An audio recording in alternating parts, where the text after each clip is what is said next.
ఒడిశాలోని బీజేపీ ప్రభుత్వం tobacco and nicotine based ఉత్పత్తులపై కొన్ని కీలక నిర్ణయాలు తీసుకుంది.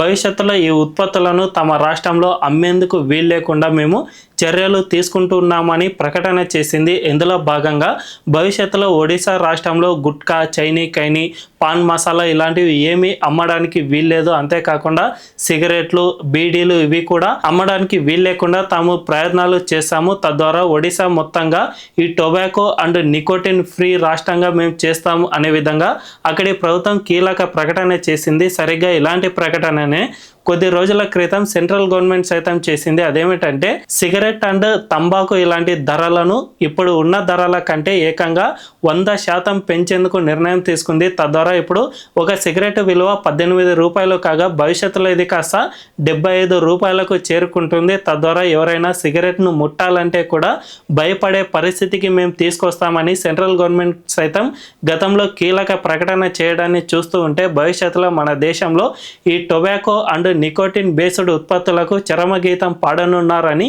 స్పష్టంగా అర్థమవుతోంది.